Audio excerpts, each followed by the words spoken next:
Энэ улсын хурал маань одоо өнөөдөр 3 дахь засгийн газрынхаа нүрийг үзэх гээд сайдад нэр дэвшигчдээс асуулт асууж байна. Засгийн газар огцрох бүрд төрийн захиргааны төв байгууллага хөдөлгөөнд орж бүтцэд өөрчлөлт орж бөөн зардлууд гардаг ийм бас явдал байдаг.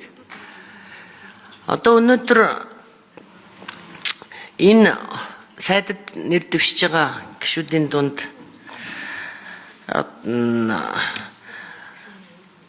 одоо соёлын сайд нэр дэвшиж байгаа манай номин гишүүний хувьд би хэлэх гэдэг л т. Одоо манай нэр дэвшигч маань байна уу? Зална жуулганы танхимд.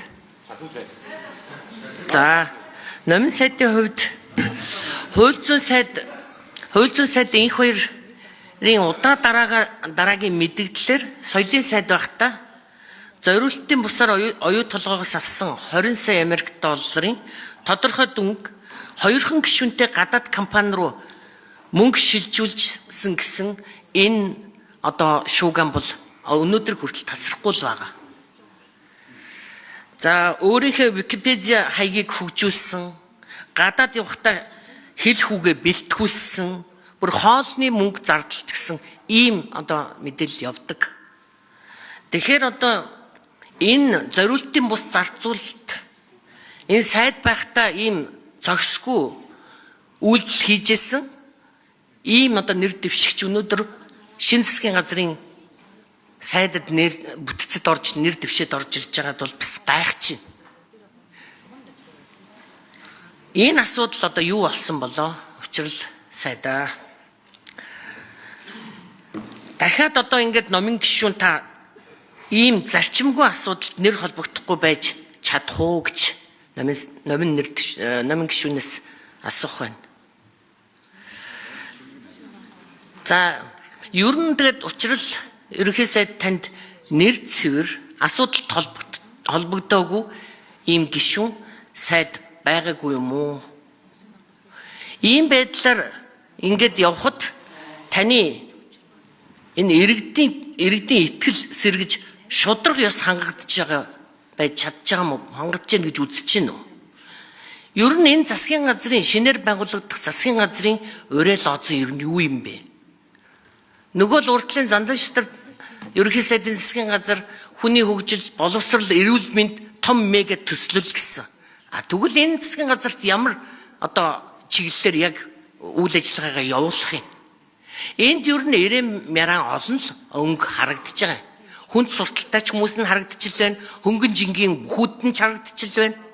Гүйдэг суудаг улсууд гишүүд ч явж л байгаа. Мэдээж сайн ажилласан, мэдлэг туршлагатай зарим сайдууд нь ажиллаа өгсөнд маш их харамсаж байна. Зарим нь одоо өвлүүлээд өмчлүүлээд өгсөн юм шиг сууж байгаа тийм суумал сайдууд нь ч байна. Магадгүй сайн ажиллахыг үгүйсэхгүй. Гэхдээ энэ сайдын судал бол менежер бэлтгэдэг талбар биш.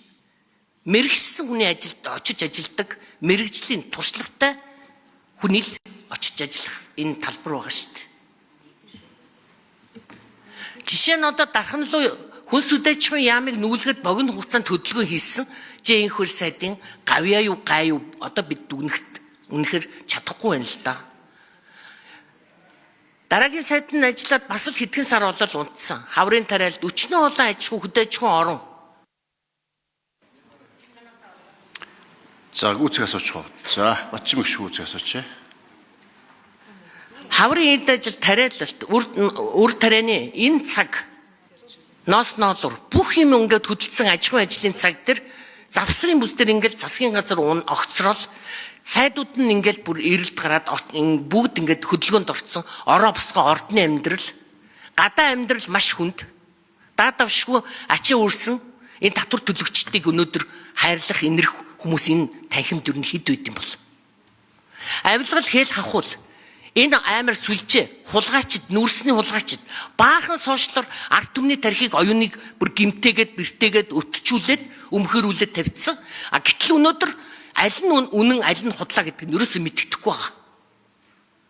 Энэ тал дээр өнөөдөр хууль зүйн сайд одоо яаж ажиллах юм? Энх хоёр сайдад бол үнэхээр би талархалтай ханддаг.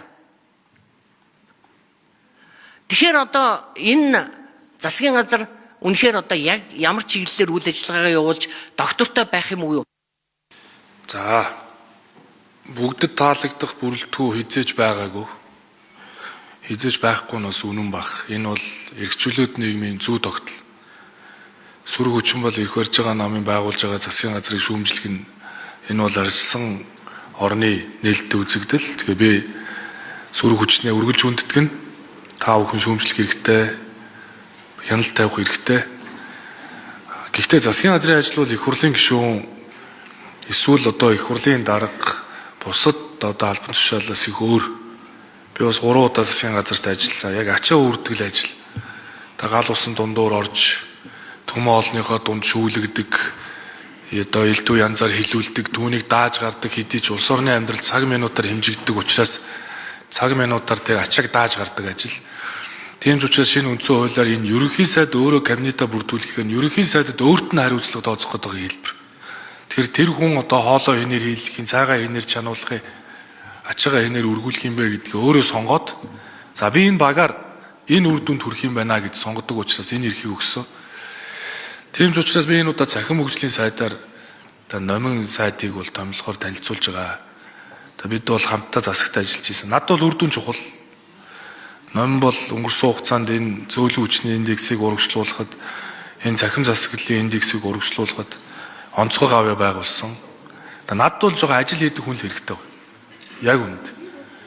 Танаас биш би нэг ард түмдийн гой сайхан нар дандаа дуудулдаг гэд би нэг одоо бүх хотын чуулган гэдэг шиг сайд нар оруулж ирнэ. Тэгээ би одоо тэднэрт ажил заах гэж өөрөө төрсөөр байгаа тэгээд амжилтгүй болно. Тийм учраас өмнө нь сайд байсан, аймаг орон нутаг удирдах исэн, үр дүн гаргаж байсан.